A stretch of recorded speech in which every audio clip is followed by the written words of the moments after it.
Podcasting from somewhere in the San Francisco Bay Area, the birthplace of Bruce Lee, the iPhone, and the bendy straw. This is Ruel's Running Podcast, a podcast about running, health, family, play, and an NSNG lifestyle. And now, here's your host, Ruel. There was a dream, a million miles away. There was fire in Amazon.com. You know, I won't be surprised if more and more stuff that I shop for, buy, and get shipped to my home comes from Amazon. It's just a reality, right? And if this is your reality, go to ruelsrunning.com, click through to the Amazon banner to get to Amazon. Why am I asking you to do so? Well, it is a no-cost-to-you way. If you like listening to Ruel's Running Podcast, it is a way that you can help the show out without spending more than you've already spent while shopping at the good folks at Amazon.com. So help us out. Go to ruelsrunning.com, click through to the Amazon.com site, and shop, connect, and enjoy.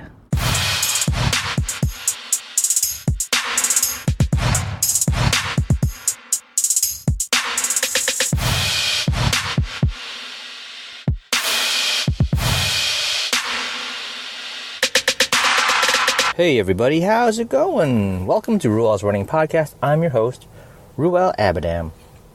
If you are a return listener, welcome back, y'all. Good to have you back. If you are a new listener, welcome, and welcome. Hope you stick around. So I continue to struggle to make the time, find the time.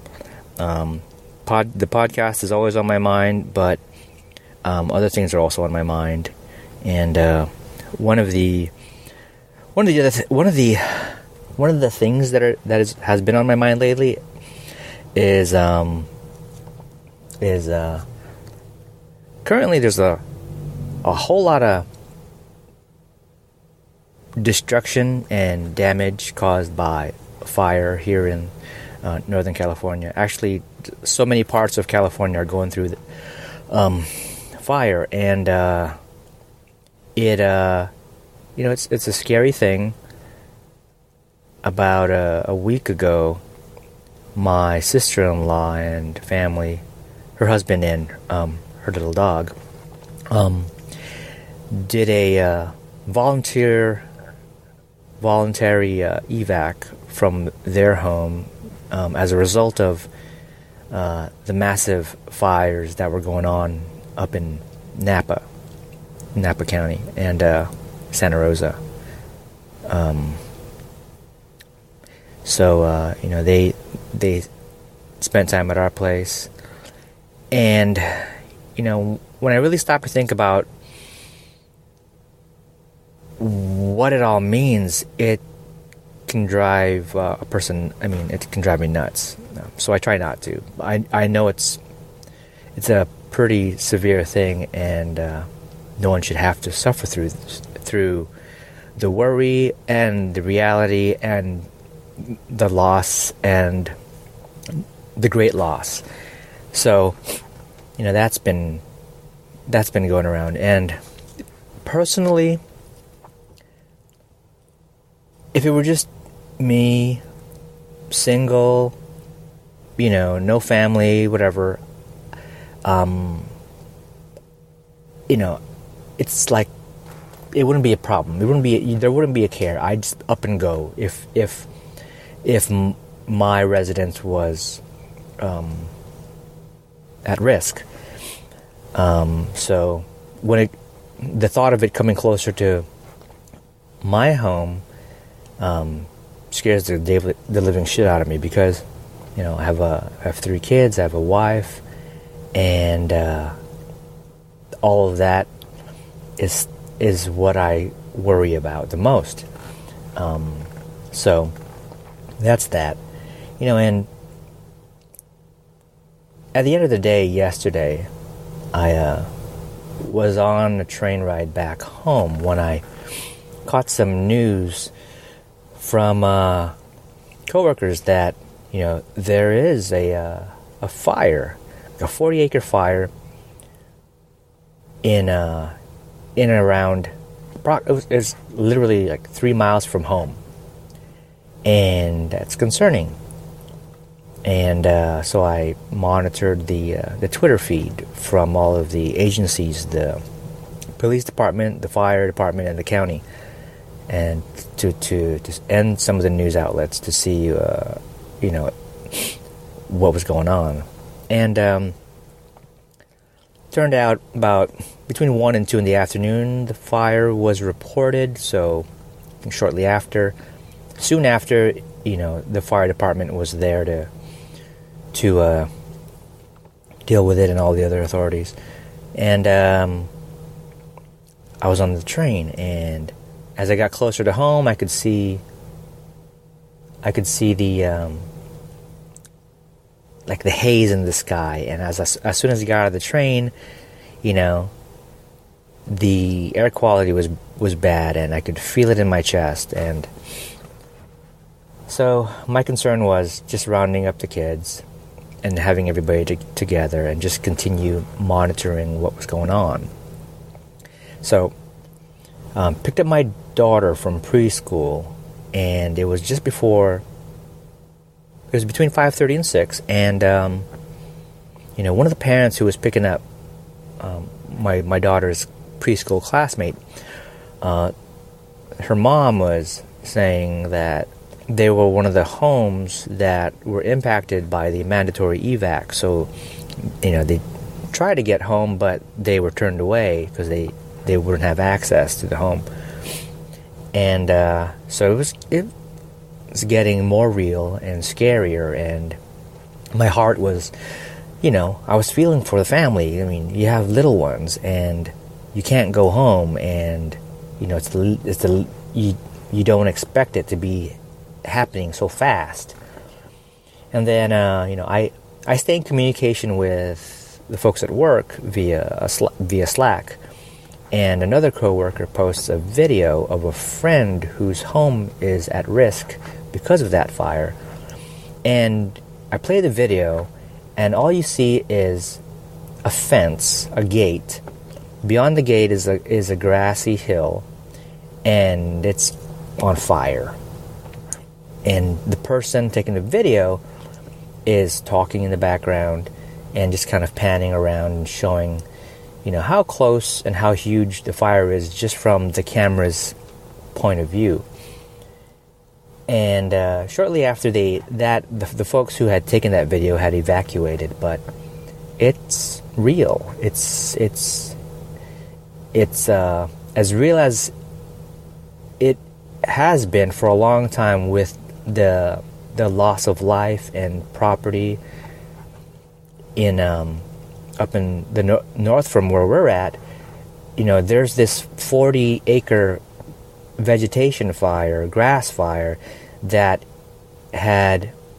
went from 40 to 100 acres. When I first read the tweet, it was 20% contained, 40 acres and 40 acres are a fire, or of damage because of the fire. And then shortly after, it went from 40 acres to 100 acres.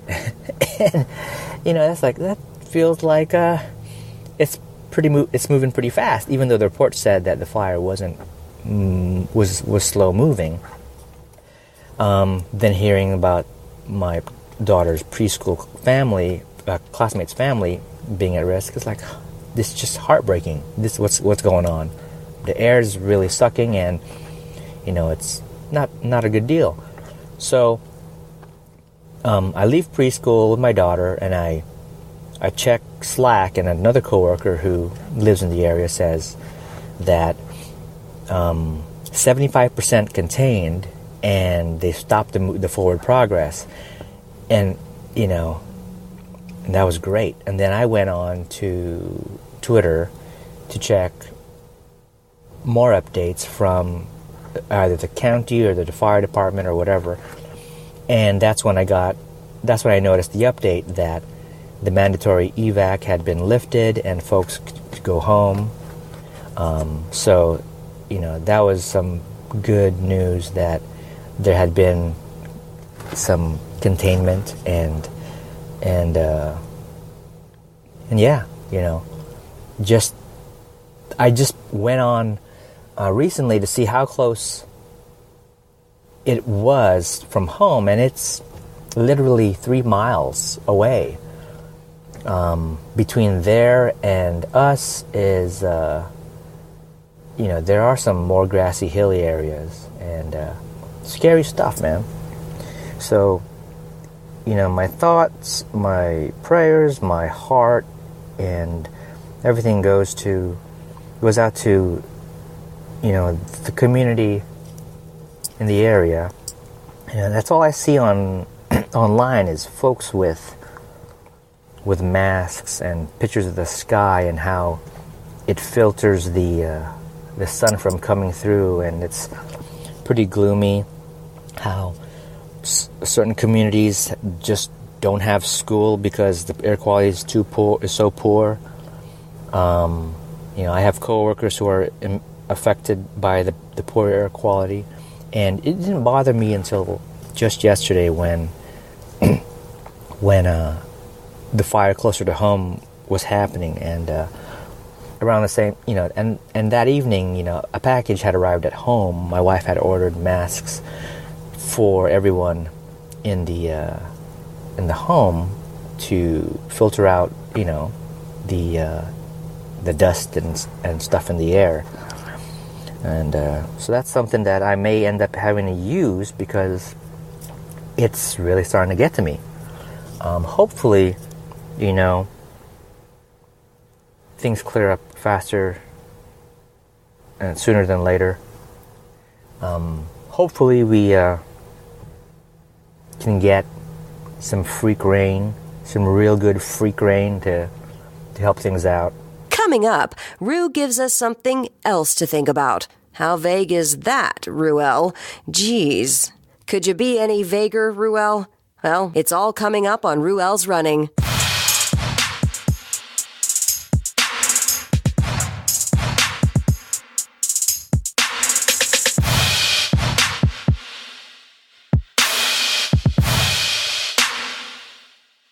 Okay, the book is called Eat Happy, Gluten-Free, Grain-Free, Low-Carb Recipes for a Joyful Life by me, Anna Vicino. Eat Happy has 154 delicious grain-free, gluten-free recipes that are also free of any processed sugars. There are meats, fish, sides, soup, starters, casseroles, slow cooker recipes, breakfast dishes, and even desserts to satisfy any sweets craving you might have, all with virtually no sugar. If you are low-carb, paleo, are wanting to keep autoimmune issues at bay, or just want to lose extra weight, Eat Happy gives you comfort food where you won't miss the sugars or grains, so your body and brain can feel happy from eating real food.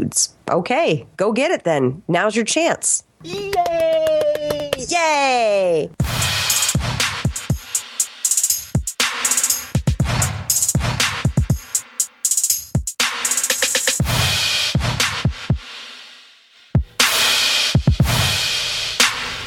So, I do have, I feel like I have a lot to talk about, because, it's been, I don't know, it feels like a long time since the last podcast, and I'm now in that state where, this is all related to podcasting, where I feel like I'm getting back in some flow of the podcast, and what I mean by that was, in the beginning, there was always that mindfulness about, okay, what can I talk about on the podcast? And it was great. And I had guests on. It was wonderful. And then year 2 rolled around, and, I had great expectations of continuing that level of podcasting. But things took a turn, and it wasn't as easy to get myself in a place where I could sit down and line up some guests and have some fun. So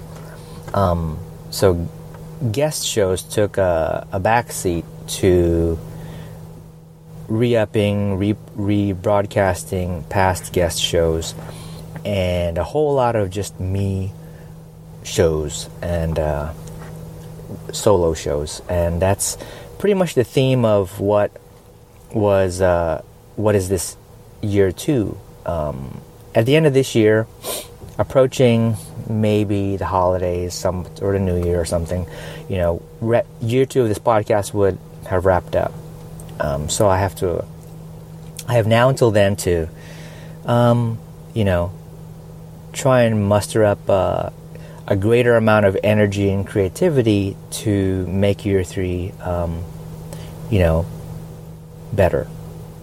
And so I'm now at a place where, as I sit here today and have my coffee waiting for me to slurp, is that I'm now at a place where I've taken the time to think about events and take notes as things to talk about for the podcast.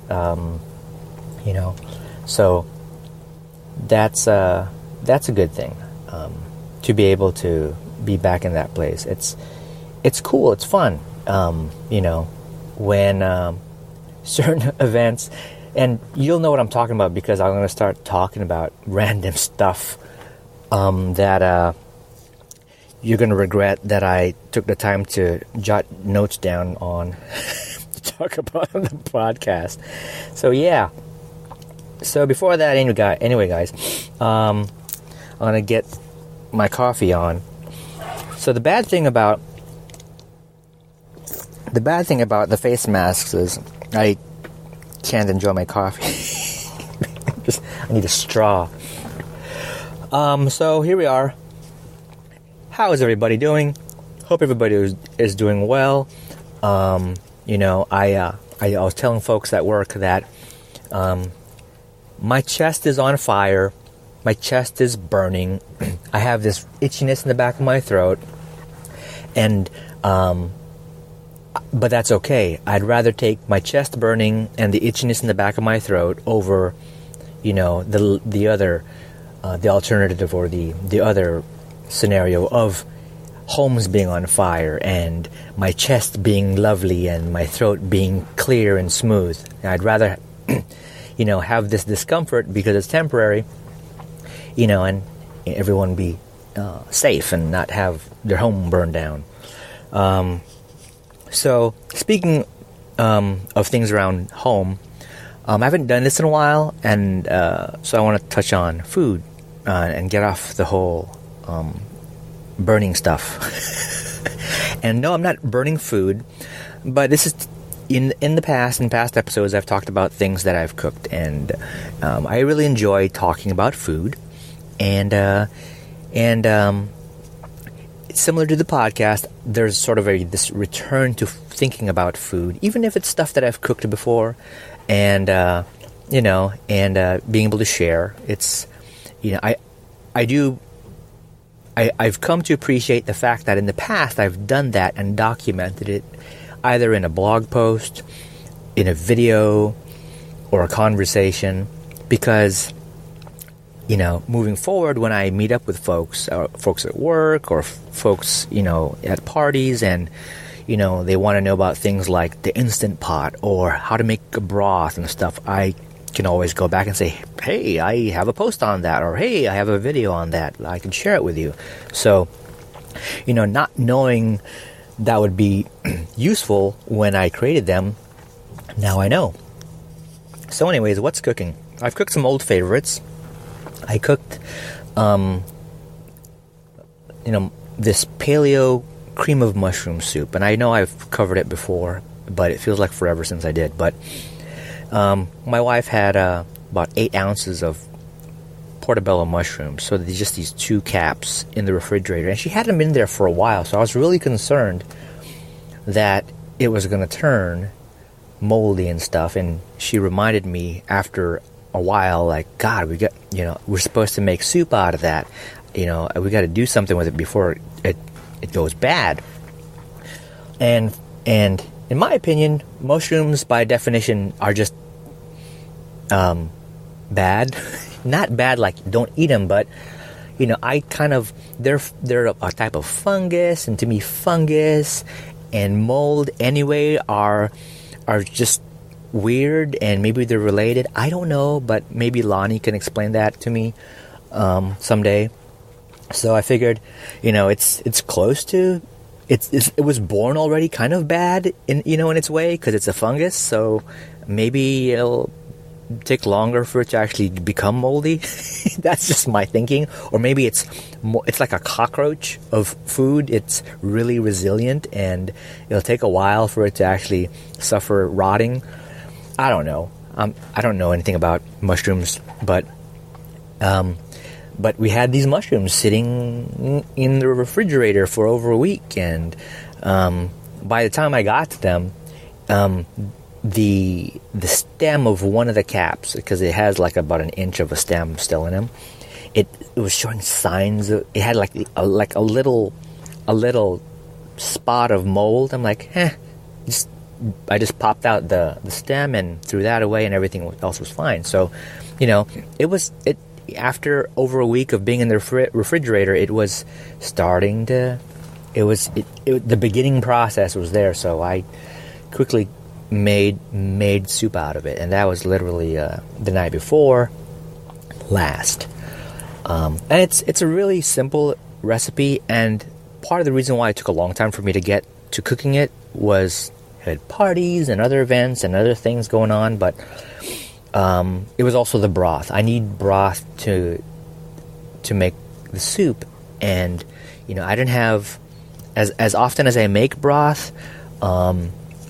The broth quality changes, and I want the broth quality to be a certain way for the soup. And what I mean by that is, when you make a fresh batch of broth, say in the Instant Pot, it's awesome, right? Then in the second day, it's awesome, because you can keep it in the Instant Pot. You can have it warming pretty regularly, and it's good. But at some point, the stuff has to be kept, if you don't use it quick enough, you need to filter all the stuff out. I'm talking about the bones and the veggies and stuff. All that stuff has to be strained out, and the broth has to be stored so that it stays fresher longer. You can't neglect it on the counter, and especially when the temperatures have been pretty hot in the past. The broth will turn faster if you don't use it. So what I'm saying by different quality is, sometimes when a broth gets to that point, the tail end, where it's just like it's about ready to just be gone, just tossed out because it's not being used. That I don't want to use the old broth in the soup, because I don't want to make a fresh let's put it this way, making a fresh batch of soup with old mushrooms and old broth.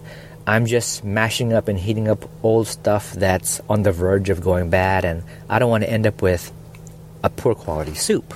That's just my thinking. So that was sort of the whole delay.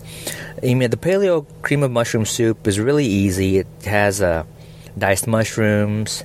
You could use ghee or bacon grease for it. I use the bacon grease. I love bacon, and I have it really handy. I do have ghee handy as well, but it's just between the two. I chose the bacon.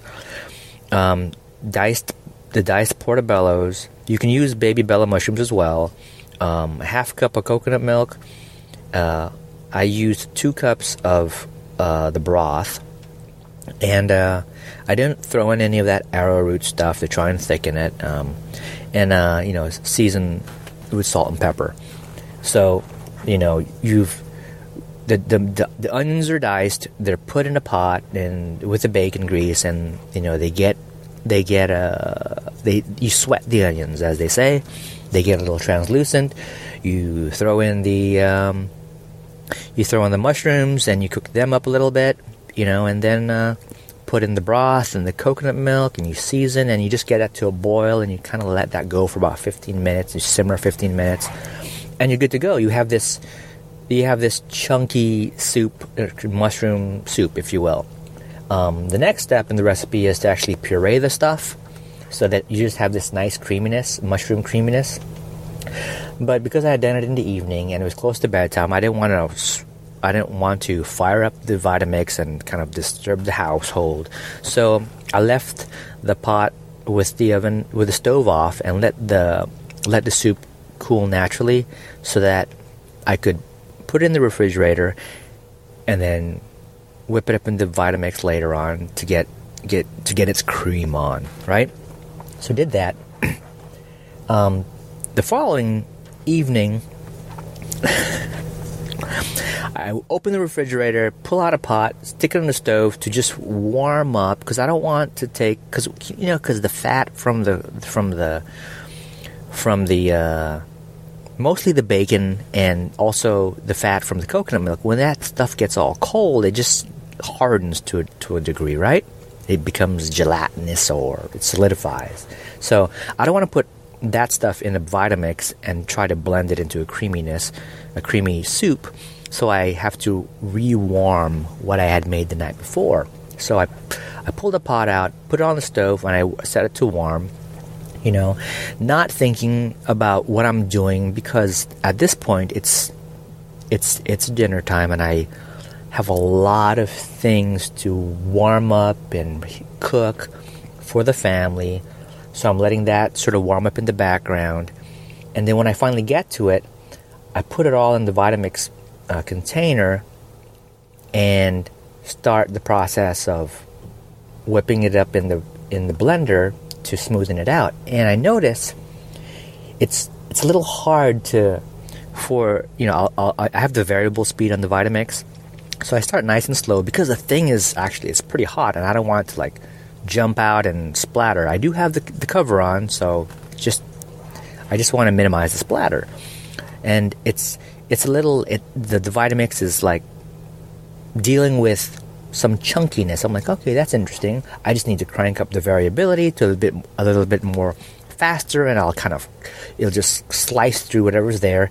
So I crank it up, and woo, it whizzes, and all this creaminess starts to present itself in the Vitamix, and it's awesome, and it's steaming inside, and done, right? I take the thing out, and I pour it into the pot that it was originally warmed up in, and now the next step is for someone to actually enjoy, or I could just let it sit in the pot covered and let it cool down naturally so that I could store it. Because you don't want to put a hot pot of food in the refrigerator, right? So that happens, and then I'm getting all meals plated and for dinners and calling kids and this and that, and I look in the refrigerator and I see this pot of I see a familiar pot. It's like wait a minute, that's the pot of that's the pot of mushroom soup I'm supposed to have blended up. If that's I pull out the pot, I open it, and I look at it yeah, there's the chunks of mushroom, and I kind of smell it yeah, that's the mushroom soup. What the heck did I just blend? And then I started thinking about man, I thought it was kind of odd that it was kind of tougher than usual to whiz up some cream of mushrooms, And I looked in the pot that was sitting on the stove cooling, and I stuck my nose and get a whiff of what it was, and it turned out I had Vitamixed some leftover pulled pork, guys. Why I didn't recognize that it was pulled pork, I think that between the two containers, they resembled each other, and when I pulled out the lids, all of the pork fat solidifying on top, it just masked what was there. I didn't realize and even when I warmed it up, I just didn't even take a look at what it was. I just dumped it in the Vitamix and blended it. So I turned pulled pork into creamy pork soup. It's pretty awesome, It's like a gravy or a dip. It's fantastic. You could like make a, listen guys, you can make like a burger, like a nice grass-fed burger, medium, juicy, and you could like spoon some of this pureed pulled pork and you can spoon it and just kind of spread it over the top like a gravy. Oh my God, it's fantastic. But I'm an idiot. So at least it wasn't a spoon. You know, I had once blended a spoon, not in a Vitamix, in another brand blender, and I broke the blender and messed up the spoon. At least it was food. It was a pleasant surprise and an interesting mistake. So that's there for me to enjoy later on. Idiot. So yeah. Anyway, guys, if you want a Vitamix, go get one. If you want to get one, you want to support the show, I'll maybe put a link in the show notes for it. Yeah. Anyways, enough about that. I want to talk about running a little bit. You know, it's been maybe a couple weeks since, or maybe a couple weeks, maybe 3, since the last trail event that I did, the Berkeley Trails adventure. So I wanted to just touch on how, again, that was a great event, and if you'd like to hear about it, I did talk about it in the last podcast. So, you know, after that event, recovery took a couple days. You know, I'm not gonna lie, out of shape. Also, you know, not fueling the best, not best on nutrition at the moment. So, you know, felt some soreness. You know, still able to go up and down stairs, but let's say maybe the second. As soon as I was able to you know, get back on the sidewalk to walk to and from the train station and work, I mean, I was feeling great. It didn't take long for me to feel great. I think the worst parts were in the morning when I just needed that cup of coffee to lube things up. And yeah, once I was out and about, ready to go to work, you know, I just felt good being on my feet, and kept remembering and being inspired by, you know, the people that I ran with at that event, and how they just kicked ass. And so it's a learning thing for me to witness, because it's stuff that I could take on the next adventure. And, you know, maybe try to mimic, you know. I have these images in my head of how injured people can still plow through the hills and the trail and stuff, and be successful. So that's stuff that, you know, I keep in mind.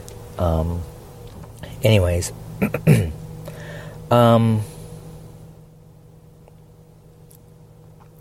Let's see.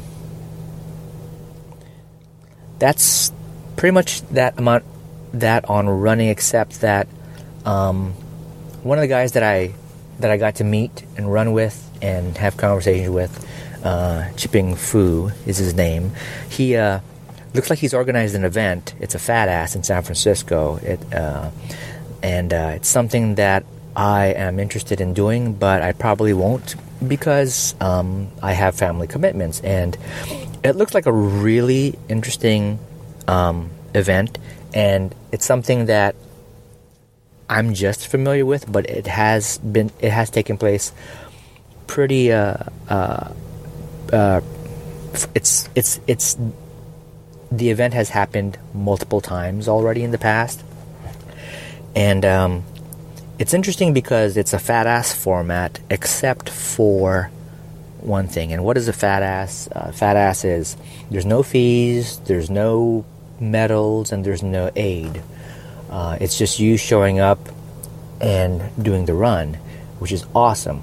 The exception for this particular event is that they will provide aid, but it's still a fat ass. So it's free. You just have to show up. It'd be nice to register so that folks know that what the numbers are going to be. But it's you show up. There's a 50K event and there's a 50-mile event, and it's in the city of San Francisco. And I want to bring it up so that I can kind of describe it. And it's it's what's called the, come on, show me. Here we go. That's not it.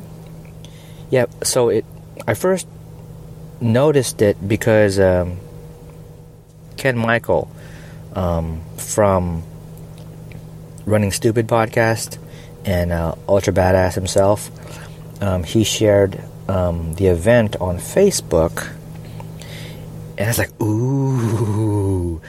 But he's like, all right, see you there then. I won't be able to make it. Oh, come on, where are you? Somewhere here? Somewhere? Oh, gosh. It's something like, what the heck is it called? It's the Hunter S. Thompson Fear and Loathing, 50 mile and 50 kilos, a savage journey through the urban jungle. Put together by the Haight-Ashbury Ultra Society. And this year, Chipping Fu is, I believe, the organizer of it. And so there's a 50 mile. It goes through what I imagine the 49-mile scenic drive, San Francisco, I think. I haven't read the details. But there's a 50 mile and there's a 50K. And there is you have to be able to be under a certain time when you get to 25 miles. And if you don't, then you just fall back to the 50K distance, which is fine. And I'd love to do that. But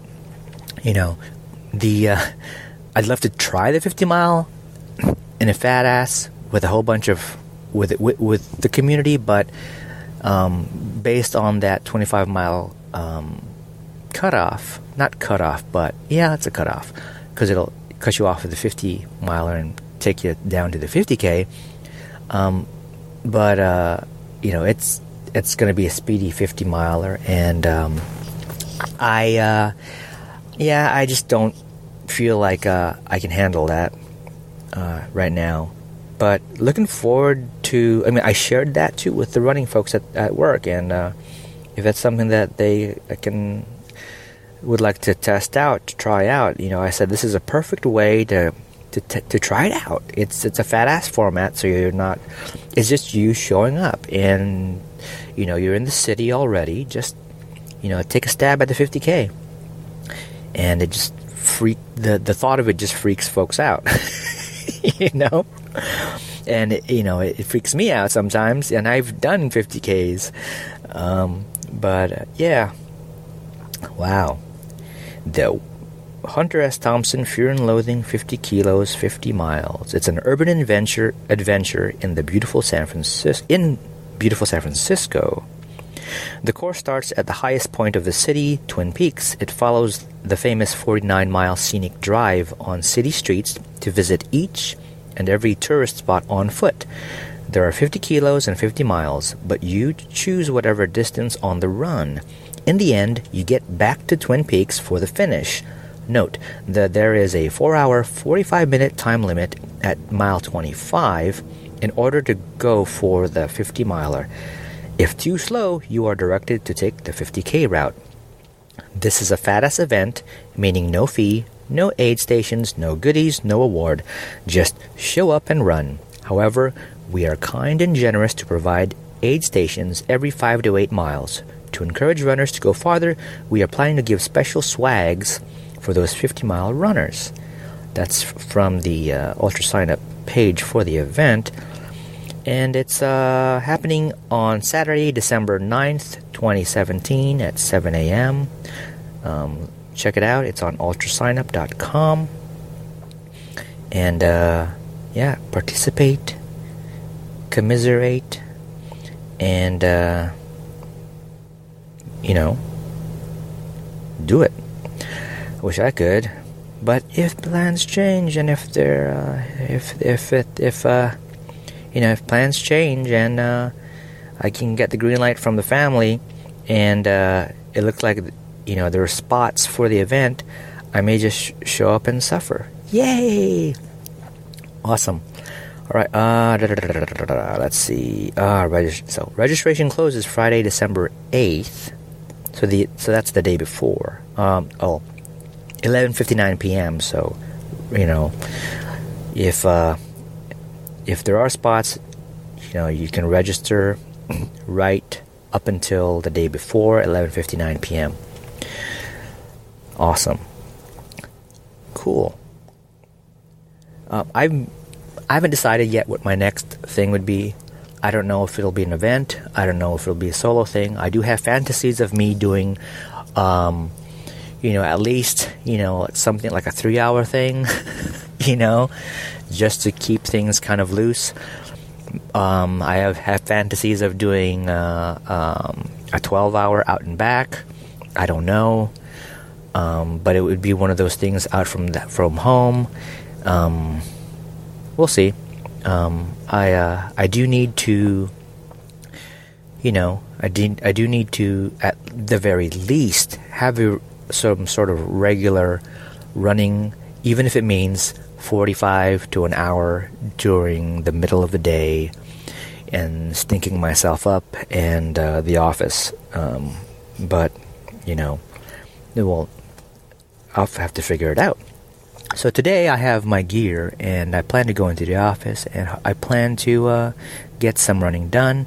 That was the idea yesterday, but that didn't happen. So, meh. Awesome.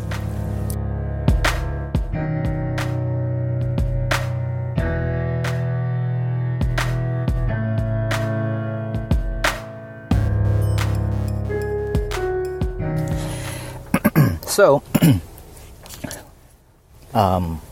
little family chat. Actually, it's probably going to end up a lot of random chat, as usual. It's, sick kids. Gross. Yuck. Hi there. Just waving hello to someone familiar. And, so, just want to say, if anybody needs advice on how to deal with a code brown cleanup at aisle 17, I might have something to say about that. For those who don't know what a code brown is basically a shitcident, an accident where you shit yourself. Poopsident? No, that's something you use to clean your dentures, right? So, this happened a while ago, but I jotted it down to talk about because it was really meaningful to me. It was really meant a lot to me in my life. And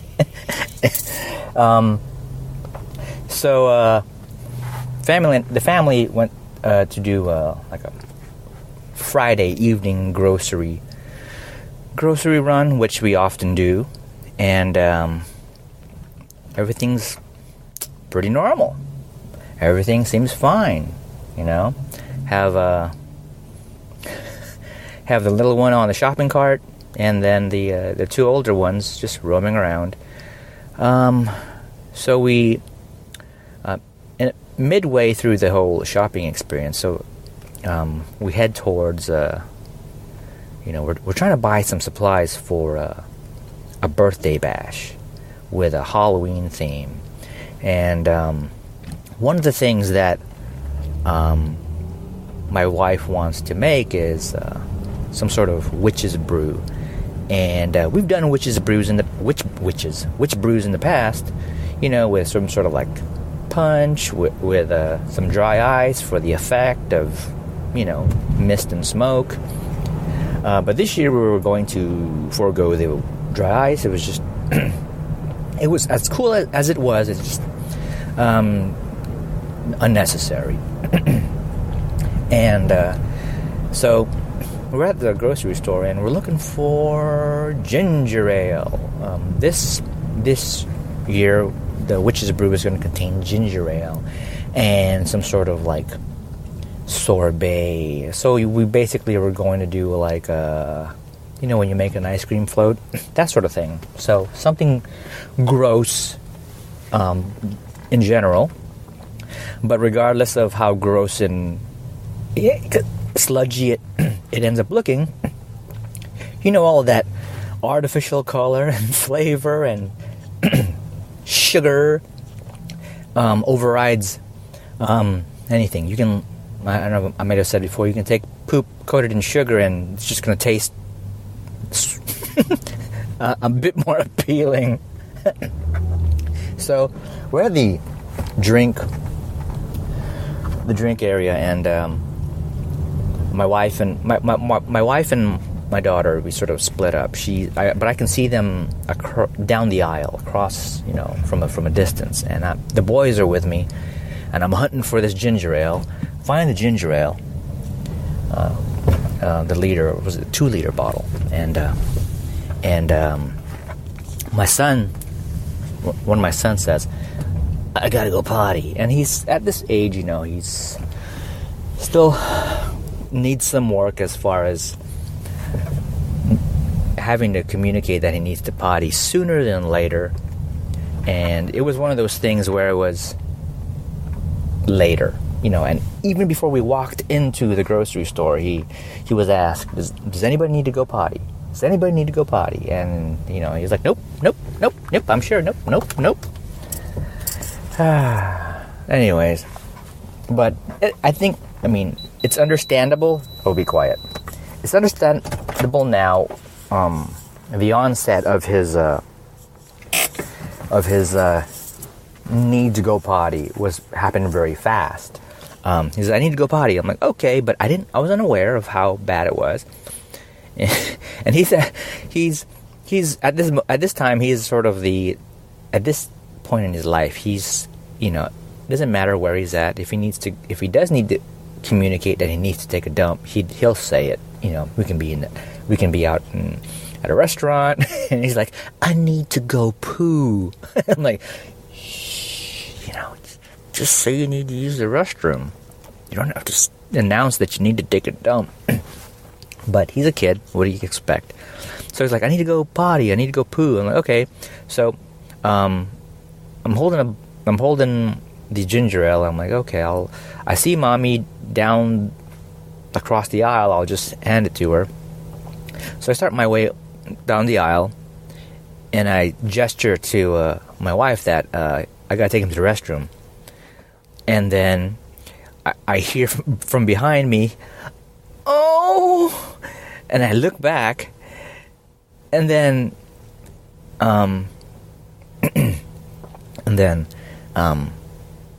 poop starts.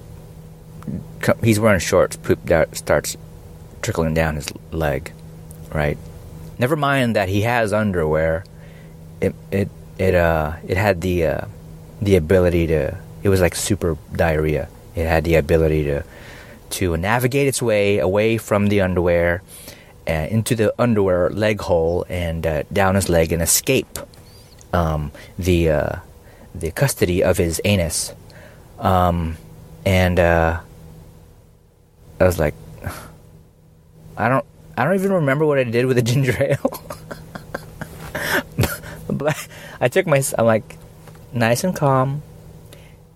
If it were my wife, I'm sure she would have kind of had a hard time with it. And I didn't want to make it as big of a deal as it was, because somebody was spilling poop in the middle of the grocery store. Not in the middle, but it's sort of like the corner area where they have, things like drinks and sodas and bottled water and stuff. So there my son was, and he was upset. He wasn't crying and screaming. He was just like, kind of like, how do you describe, worried and uncomfortable. And I took him. I said, all right, no, don't worry about it. We'll take care of it. Come on, let's go to the restroom. Let's walk over to the restroom. And, I told him just kind of like walk as best as you can, and we're going to head towards the restroom. And, there was clearly a bit of the mess on the floor, in the middle of the floor between the wall area and some weirdly positioned aisles. And try not to make it as traumatic as it can be, because I already imagined that it was. He is still pretty young, and took him and in the bathroom, and it's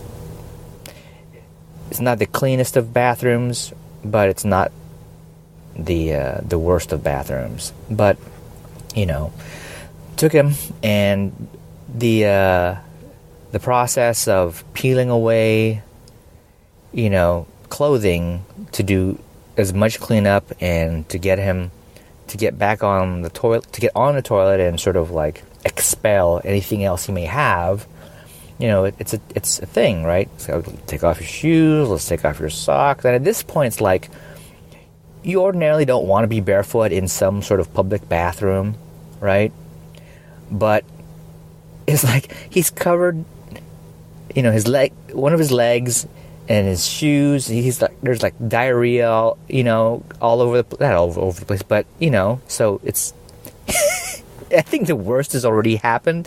So, peel off his shoes and peel off his socks, and slowly try to peel off his shorts and his underwear, and having him do it as calmly as possible to not like cause any unnecessary mess.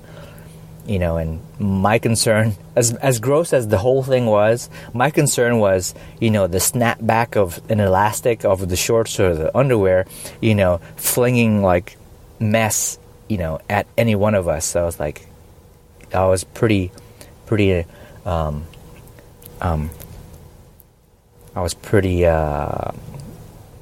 sure. I was pretty, how to describe it?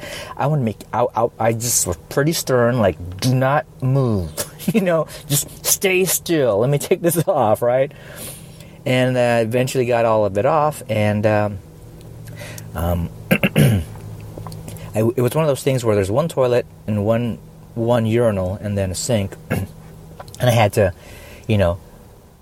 go back and forth between removing paper towels from the dispenser and going back and forth and getting more and doing some wipe up and clean up. And it wasn't just that, it was also getting paper towels and wet and whatever soap they had, foamy soap that was in a dispenser, and using that to sort of basically give him like a quick bath on all his lower body where there was a mess. So a lot of moist paper towels and soap, and more wet paper towels and more soap and more dry paper towels to get things dried up. And then get him on the toilet, and then just sit there, and then if there's any more problems, just let it go, let it flow. And while he sat there, just as a place to sort of keep still and away from danger, anybody. You can play this out any other way you want. Other people play this out in their own way. You can take the soiled garments and trash them, but that wasn't going to happen. Those were his primary shoes. They needed to be cleaned up as much as possible, taken home and really cleaned up. And the clothes are the same. They're not gonna be disposable. I mean, it's just they need to be wadded up and put in a plastic bag. So earlier, before we got into the bathroom, I told my other son, actually he made a visit. My other son made a visit into the bathroom. He had a hard time wanting to come in, my wife told me, because he was kind of like, even though he wasn't the one that pooped himself, he was kind of like traumatized about it, and he was, for whatever reason, he was scared to go into the bathroom. But he went into the bathroom, and then I handed him the keys to the van because he asked for them, and it made sense, and I needed him to give it to his mom, my wife, because I wanted him to go into the van, get a bunch of extra clothes. Fortunately, we still have that habit of keeping a big old diaper bag, even though the kids aren't in diapers, a big old diaper bag with extra clothes for all the kids in case some accident like this, or not so severe, happens. So bring some extra clothes and bring some plastic bags. We have a roll of plastic bags. You know, the type that dog walkers carry in a little sort of roll? And we keep those even though we don't have any dogs. We keep a few of those in the diaper bag in case we need to just, things like this. Take soiled garments and wrap them up. So he comes back, he does that. And once I get the plastic bags, I'm wadding up all that, soiled stuff into bags, shoes into bags. And my son's, it's kind of sad because he felt sort of in mourning, it sounded like, when he says, I like those shoes. I'm like, don't worry, we'll clean them up and they'll be just good as new. And got the extra clothes and took care of that. But he had no shoes to wear out of the store, so he had to be barefoot. And he's like, pick me up. But even though I did the best I can with soap and water and paper towels to clean up like his legs and stuff, I wasn't about to pick him up because I wanted him to have like a thorough shower, with more soap and and warm water or hot water, but a good steamy shower. And I'm like, just walk. I'm like, don't worry about the floors, just walk barefoot because we'll just like wipe your feet up when we get out into the van. There's worse, the worst has already happened. What would you rather have? Just walking on poop or walking on just your basic floor? So we walked out of the bathroom, and I kind of left him there outside the front of the bathroom as I caught eye of one of the workers, and I brought him over. I was carrying my plastic bags of soiled stuff, and hey man, I really want to apologize, but my son apparently isn't doing well, and he had a code brown situation at aisle 17, and he's like, okay, all right. I said, I apologize. I'm really sorry. It's right over there. See, it says 17, and between the wall and where the sign is, somewhere in the middle of the floor there. So then, went back to my son, and we went to the van. Told him to sit on, just in case, things weren't really clean. And, at this point, you don't know if he's sick, and, he's just make other people sick. Sit on this clean, dry shirt, so that you won't be making direct content to the van's seat.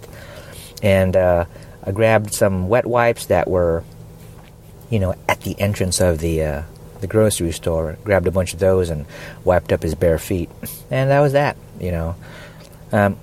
and it was kind of traumatic for me, but it's one of those things where you stay calm and you deal with it, because what's panicking gonna do, right?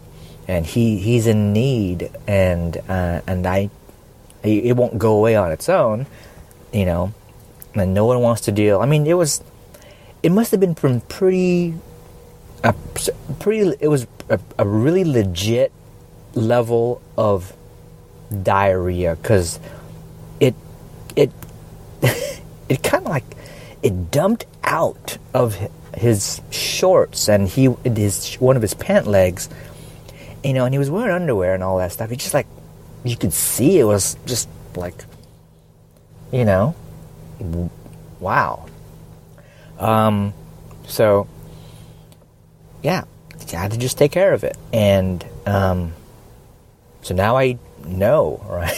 You know, what I'm capable of.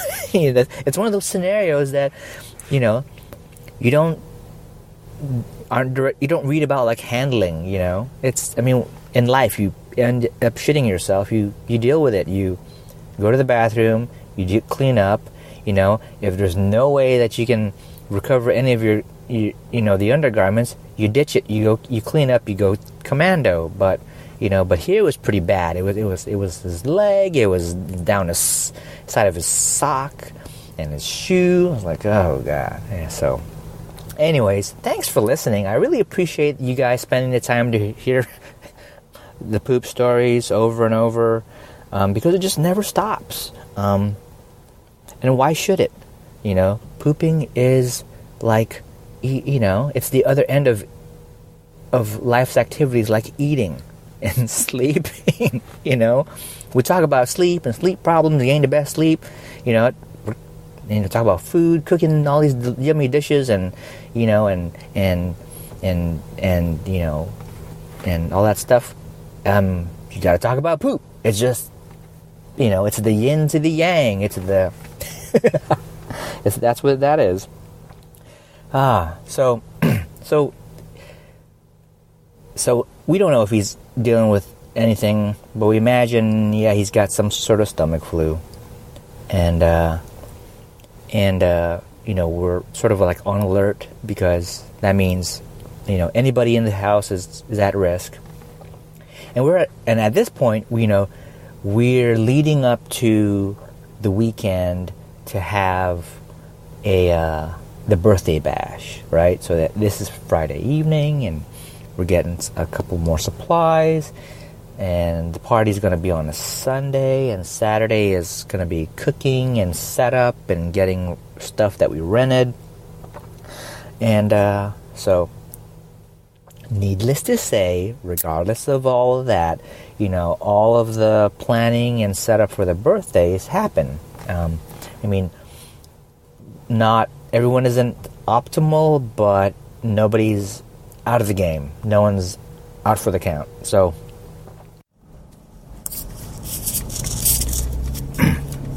again, October is the start of the holidays for our house. It's kicked off with a couple of the kids' birthdays, and in the past we've done trips, in the past we've done parties, and in the past we've done both. This year we had what's called a Halloween birthday bash, and it just makes it fun to not just have a birthday party, you know, and pick out the traditional or the common sort of theme based on the kids' interests at the moment, but it's sort of like, hey everybody, just let's have a costume party. Kids come in with costumes, you know, they get to utilize their Halloween costume early before actual Halloween. So, you know, for parents, you know, you get more miles on a costume and not have to just throw it away after a single use. And, you know, and parents get to dress up, and it was a whole lot of fun. And we did a bunch of stuff. Oh my gosh. And I'm on the road again, so if you hear background noise, that's what that is. We did, excuse me, the, you know, leading up to it, we, over a period of time, my wife plans the menu, and some of the stuff is bought, and some of the stuff is, you know, bought and prepared elsewhere, and some of the stuff she actually crafts, and I help her out. She crafts at home things like you know, the treats for the kids, and you know, and not just for the kids, but for the adults, and also just because it's her thing. She likes to craft treats and package them up, put them on display, give them out, and and a lot of times she'll do that throughout the holiday season and hand them out to the office and friends and teachers, and especially the the after school, the child care places. There's a lot of care providers and teachers who don't get a lot of appreciation, and my wife is pretty good at making sure that we can express our thanks to teachers and staff and of schools, everyone who has a role to play in taking care of our kids, from the bus driver to the principal to the teachers, and so for the Halloween party and the birthday bash, she'll do things like she'll bake bars, decorate gingerbread, the gingerbread haunted houses. Actually, she'll buy those kits, and this year she did it, and it's typically my job to decorate and get the kids involved, so did that. We have a friend who owns a jump house or a jump castle, however you wanted to refer it as, and they spend time at the party, and at the same time they truck over their jump house, and we get to use it for free, and it's great because we don't have to be on a schedule having it delivered and sending it back, and it's a nice thing to have that sort of know somebody, the contact, right? Know somebody who has it, and you save some money, and you have a whole lot of fun.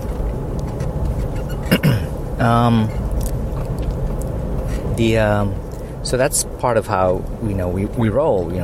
And depending on how many people we get at the house, we'll rent. Like this year, we had a couple kid tables rented, and just a few normal size folding chairs. Not spending a whole lot of money on the rental stuff. In the past, we've overestimated. We didn't know how much extra chairs to rent. Because the last thing you want to do is just have a whole bunch of people and they sort of like stand around, sit on the floor, and not feel comfortable. So we did that. And we own a couple canopies. We've had a couple canopies, and then one of them deteriorates, and we pick up a new one. We have this one setup. It was it's kind of like, I don't know if we call it a double, but there's your typical sort of square dimension canopy, and so this one was sort of like two of those in one. So it's a nice large rectangle thing, and it has the options where you can sort of fasten some material on the side to provide like a temporary wall, and so did that. So I had that set up, had the tables and the chairs, and had the jump house on the side. It definitely one of those things where when the guests come, and they see it, they feel like, okay, it's an event. It's not just coming to a house and there's a table full of chips and dip. We've got the vibe of an event going on. And back to the food, we'll do the pulled pork. And I love doing the pulled pork. It's just basically taking a roast and seasoning it with salt and pepper and a little onion powder and a little paprika, and having it pressure cook in the Instant Pot. And then once that's done, just pull it, separate it, shred it, keep the juices, and then transfer it over to a small slow cooker to keep it warm. And then for the guests, we had that out. And on the side, we had some Hawaiian sweet rolls. So it's not an NSNG party. It's a party for the kids, and the guests are going to come, and they have no idea what NSNG is. So, we're just serving for our guests. The other thing we did was my wife picked out a pumpkin chili recipe. So just take your basic chili recipe with, the ground meat and the beans and the spices. But then now you're adding, some canned pumpkin, not the sweetened and seasoned stuff, just your basic canned pumpkin. And what I found is the pumpkin mellows out the spiciness, the I don't know how to describe it, the robustness. It sort of just turns it into sort of like this chunky stew. And for me, that's not going to fly, because it's got to have a little of that, clear, recognizable, like you open up you take out the lid and you stick your nose over the thing, and then like, yep, that's chili. You got to like know it from your nose, like that's chili. So it just meant a little extra more seasoning, and it was chili, and it surprised people because the pumpkin was subtle, but you knew that it was there. But you also knew that you were having chili, so that was good. And that was accompanied by some corn. I don't know if it was corn biscuits or corn muffins or something. My wife found a recipe and she made those. So again, that was sort of a thing that the guests get to kind of pair up. And because it's a kid party, we wanted to make sure that there were things that the kids could enjoy, as well as, make the parents feel like, oh, okay, I'm not just going to be subjected to pizza, which we did have. We had the cheese pizza, the pepperoni pizza, and the veggie type pizza, the pizza with veggies. Not the gluten-free, just sort of the conventional, delivery.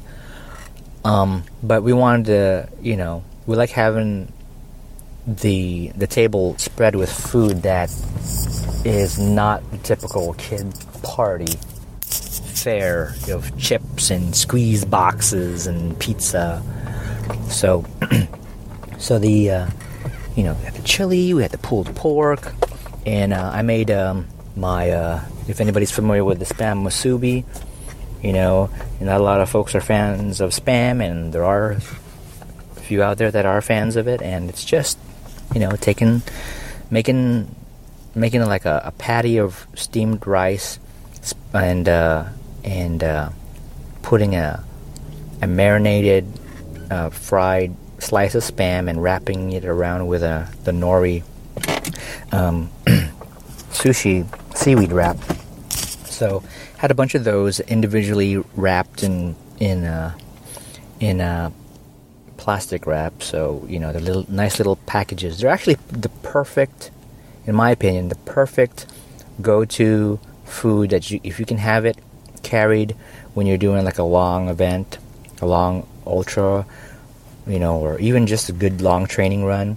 Because after a while, if you're like fueling on the UCAN Superstarch or just grubbing on nuts and olives, sometimes when you're out there for a really long time, that stuff you need to change. You'll need to change. If you have a meat bar like an Epic bar, that's a good change up. But the Spam musubis are awesome. So that's I guess my fueling running tip for this podcast. But it's something we had on the party. Back to the decorations, in addition to things like the gingerbread house, my wife picked out a couple of pumpkin crafts that we wanted to have on display, not just for the party, but also just for the season.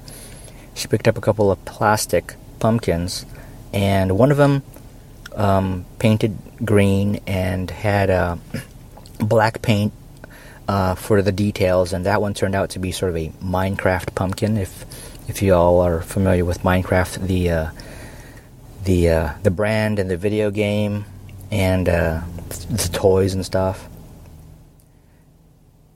And we also had I had a pumpkin carriage that I was tasked to create. There were some things that she saw on online about how people took a pumpkin and made their own sort of Cinderella carriage. And I wanted to do my own spin on it. It kind of made her nervous because it was taking a while for me to sort of craft. But I love that kind of stuff. I just, painted the pumpkin with the colors that my wife wanted.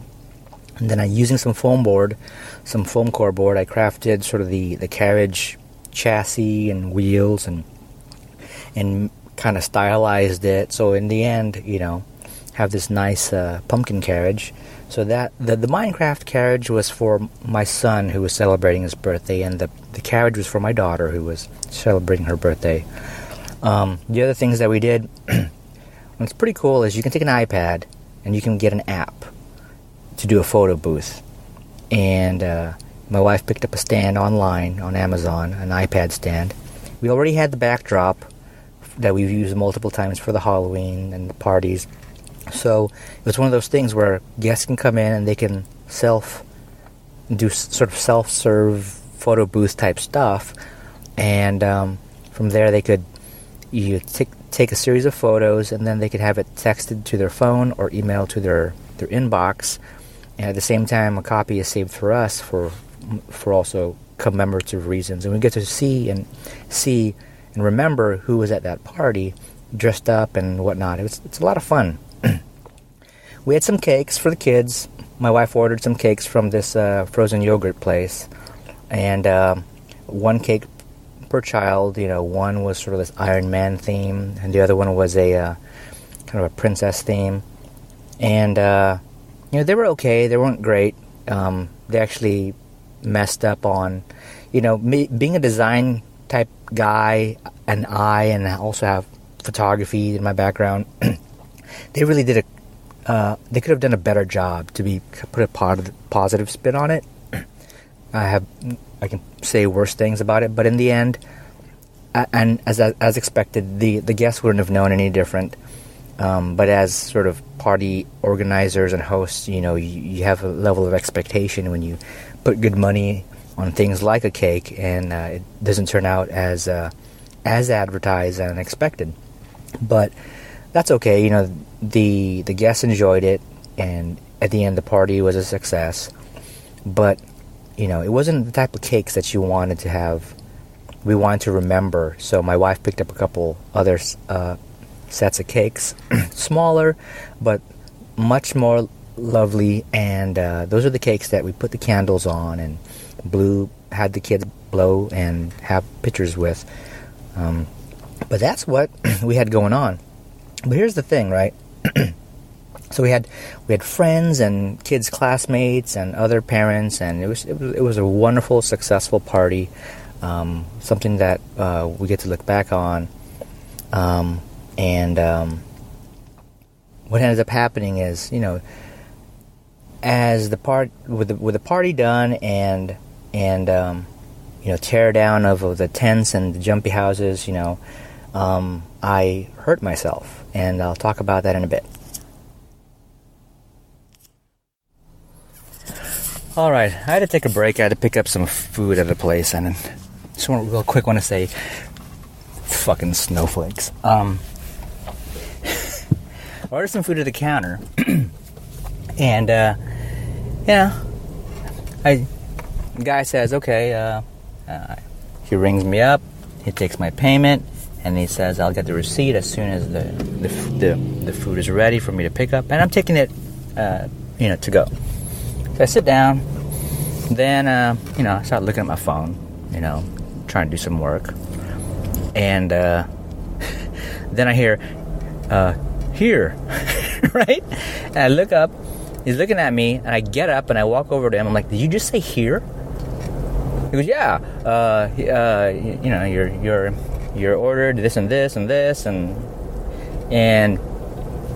it's like, where the fuck is it? Like, hi, sir, your order of this and that is ready, for pickup. It's here. Just literally here. My name is not here nor there, you idiot. So I just took my stuff and and I was just going to walk out without saying anything. But then, he's trying his best, as somebody who wasn't taught better. to talk to customers. He did his best to show appreciation. So, I kind of just gave him sort of a little bit of a nod or acknowledgement, like, yeah, sure thing, and then turned around, looked at another customer who was waiting for his food, and I smiled and shook my head, like, unbelievable. Walked to my car and I was thinking, man, should I have just really? You just say here, where is your manager, right? And then just give him, peace of my mind. But then again, no, they're sort of like, quality of service really is in line with the quality of restaurant and food and where you get, if you go into a higher end place, then you can expect sort of better customer service. But it would be nice to walk into a place where you're not going to expect the greatest of service, but you get that. That is when the place is either managed well, or the individual who you work with was just brought up right. And anyways, back to trying to wrap up with what's been going on. So, the party happens, and it's kind of exhausting and exciting and fulfilling at the same time. But what ends up happening is during teardown, I because it's a friend's jump house. No one's gonna come and do the teardown and wheel it away. I do the teardown. I deflate the thing, and I flatten it and I roll it up. But they're not. And I'm not like the strongest of guys. I'm not the biggest of guys, and the jump house is not lightweight. And so I roll the thing up like a gigantic burrito, but I'm not happy with how I have it all rolled up. I want to roll it up nice and tighter and good, because our friends have an SUV, and that thing just takes up majority of the cargo space in the back of his Trailblazer. So I want to make sure that I do a good job and not make it too hard for him to stick it in his SUV, along with the big old fan that does the inflating. And so I do that, and it's a good workout. I'm like, oh my god! So this is what it's like to be one of those CrossFitter people who have to flip gigantic wheels across a parking lot, because that's what I essentially had to do. I had to flip and roll and try to keep the thing nice and tight. And so I get that done. The following morning, I stick around, and our friend comes to pick it up, and I help him, load it in his vehicle, and everything's all good. But I think later on that evening or the next morning, my body's sort of just beaten up, and I do something in the bathroom over the sink, and I don't have, I don't know if it's kind of like when you hunch over and you brush your teeth and you're not thinking about your posture, and and I sneeze or something, and then next thing you know, I can feel my back kind of get pulled, and I don't know how to describe it, but it just kicks off, and that's Wednesday. It kicks off, my back being hurt and sore and everything like that, and going through spasms. Step out of this thing. And so, which is not good, because Thursday, plan to head out and go on a trip with the kids, and we're going to be at Disneyland and all that stuff. So it's I can't afford to be out of commission. I can't afford to not be able to, load luggage and cargo and take a trip and, do a long weekend at the park with the kids. I can't be out of commission. So, that was something that I had to sort of deal with. I had medication that my wife had from having to deal with a back injury herself. It was sort of a anti-spasm medication, drug, whatever you want to call it. But I didn't want any of that in me, so it was just a matter of me just taking care of my body and fueling or having better nutrition over a short period of time to try and manage all of that. And I did. Managed through it. We went through the long weekend, the trip, the parks, and had a good time. Whenever I had to hold my daughter, pick her up, I was only able to hold her for a period of time until my back tightened up and I needed to take a break. But over a period of days, my back became less and less an issue, and kind of proud about being able to do that, because there are tons of people who are at the parks on motorized chairs who clearly need to be on motorized chairs, and there are also a percentage of the people that look like they don't need it, but they're still on motorized chairs. And I could have been one of those guys who felt like, oh, poor me, my back, put me on a motorized chair. But no, I'm one of those guys who, unless it's really, really, my back is really out, and I've been there before where I'm out and I can manage to stay standing with some level of support before I feel like my back is going to rip into two. Unless I'm there, I'm not going to be on a motorized chair. There's a level of my belief where I need to be up and around, even if my back is giving me problems, for me to recover better from my back. And then it's moments where I'm actually sleeping, where I'm off of, I'm taking weight off of it. But yeah, no medication, no motorized chair, just just stay active. And there are moments where I'm carrying my daughter, and what I found to help is if I'm actively standing, where I'm sort of shifting my weight from left to right, while I'm holding her, then it takes the load off of my back. So that's that. So one of the cool things about the trip was it happened to be the same weekend that a really good friends of ours were getting married, and they were getting married at Disneyland or the parks. So when Sunday evening rolled around and we were done at the parks, we went over to where we knew the reception was going to be, and we didn't crash the party. Like my wife and I, our 3 kids and a double stroller. No, we the reception was in the middle of this courtyard at the Grand Californian, and anybody at the hotel can walk by. There are ropes that prevent, or more like straps that prevent people from kind of going into that private area. But we kind of slipped through, and we kind of watched from a distance, watched them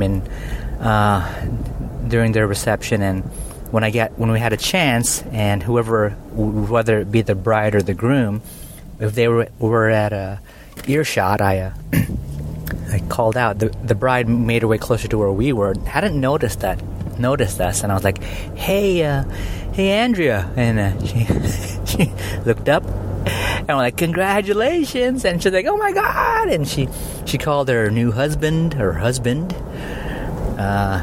Nate over, and the both of them went over to us and got to say hello. We got to give our hugs in, and they gave us several favors, which was nice.